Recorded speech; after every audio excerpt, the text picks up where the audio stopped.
বিশ্ববিদ্যালয় প্রশাসন কর্তৃক আয়োজিত গাজার মজলুম ভাইদের প্রতি সংহতি প্রকাশের এই সমাবেশে উপস্থিত মাননীয় উপাচার্য প্রফেসর ডক্টর সালেহ আহসান নকিব, উপাচার্য একাডেমিক প্রফেসর ডক্টর ফরিদউদ্দিন খান, রাজশাহী বিশ্ববিদ্যালয়ের কোষাধ্যক্ষ প্রফেসর মতিউর রহমান স্যার, আমাদের সহকর্মীবৃন্দ, ছাত্রছাত্রীবৃন্দ, সাংবাদিকবৃন্দ, আইন শৃঙ্খলা রক্ষাকারী বাহিনীর সদস্যবৃন্দ, সুধীমণ্ডলী, আসসালামু আলাইকুম ওয়া রাহমাতুল্লাহ। আজকের এই সংহতি সমাবেশে দাঁড়িয়ে আমি শুধু বিশ্ব বিবেকের কাছে প্রশ্ন রাখতে চাই, কি হচ্ছে গাজাবাসীর অপরাধ? কি কারণে তাদের উপর নির্বিচারে বোমা বর্ষণ করা হচ্ছে? কি কারণে নারী, পুরুষ, শিশু, বৃদ্ধ এই সকল নিরীহ মানুষকে দিনের পর দিন হত্যা করা হচ্ছে?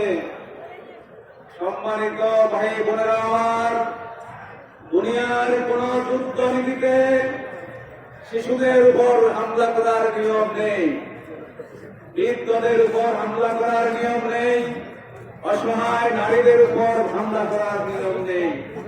দুনিয়ার সকল যুদ্ধ নীতিকে বৃদ্ধাঙ্গুলি দেখিয়ে গত 1 থেকে 1.5 বছর ক্রমাগত একটা জনগোষ্ঠীকে ধ্বংস করে দেওয়া হচ্ছে। এটা কি এই জন্যই যে তারা মুসলমান? এটা কি তারা জাতিগত নিধন শুরু করেছে? আমরা তো আর কোন কারণ খুঁজে পাই না। কোথায় আজ বিশ্ব বিবেক? কোথায় আজ জাতিসংঘ? কোথায় আজ ওআইসি? কোথায় বিভিন্ন সংস্থা? কোথায় মানবিকতা? কোথায় যুদ্ধনীতি? এগুলো কোথায় পালিয়ে গেল? একটা ছোট্ট ভূখণ্ড যেখানে হাজার বছর ধরে বসবাস করে আসছে, বাহির থেকে ইহুদিদেরকে এনে ওই দেশে বসতি স্থাপন করা হচ্ছে, আর ভূমির মানুষদেরকে বছরের পর বছর তাদেরকে উচ্ছেদ করা হচ্ছে। এটা একমাত্র এই কারণেই সম্ভব হচ্ছে, আজকে মুসলিম কমিউনিটি আবির্ভূত। মুসলিম হচ্ছে একটা উম্মাহ। আমার এক ভাই যদি কোনো জায়গায় একটা চিমটি খায়, তাহলে অন্য জায়গায় সে আঘাত আমি সহ্য করব। আমাদের মাঝে সেই ফিলিংস চলে যাওয়ার কারণেই আজকে সামান্য একটা ইহুদি, ক্ষুদ্র ইহুদি রাষ্ট্র সেখানকে মুসলমানদেরকে হত্যা করার সাহস পাচ্ছে। আমাদের মানচিত্রের দিকে তাকাই, ইসরায়েলের অবস্থান একটা ক্ষুদ্র কণিকার মতো। আশেপাশে যতগুলো মুসলিম দেশ রয়েছে, তারা যদি একটা বাঁশের লাঠি নিয়ে এগিয়ে আসে, তারপর ইসরায়েল নামক রাষ্ট্রের অস্তিত্ব থাকে না।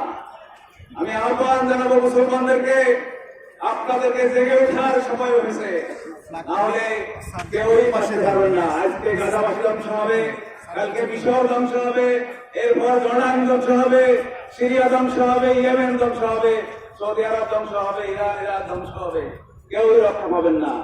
আমি আহ্বান জানাই সকল মুসলিম ঐক্যবদ্ধ হন। কোরআনের সেই আয়াত, ইন্নাল্লাহা ইউহিব্বুল্লাযীনা ইউকাতিলুনা ফী সাবিলিল্লাহি বিআমওয়ালিহিম সাবিলিসাফান কান্নাহুম বুনিয়ানুম মারসুস। আল্লাহর পথে তোমরা কাতারবদ্ধ হয়ে লড়াই করো, যাতে করে তোমরা সীসা ডালা পাঁচিলের মতো ঐক্যবদ্ধ হতে পারো। মুসলমানেরা যদি সীসা ডালা পাঁচিলের মতো ঐক্যবদ্ধ হতে না পারে, সকল মুসলমানের উপর এই ধরনের ভয়াবহ বিপদ ঘনিয়ে আসবে।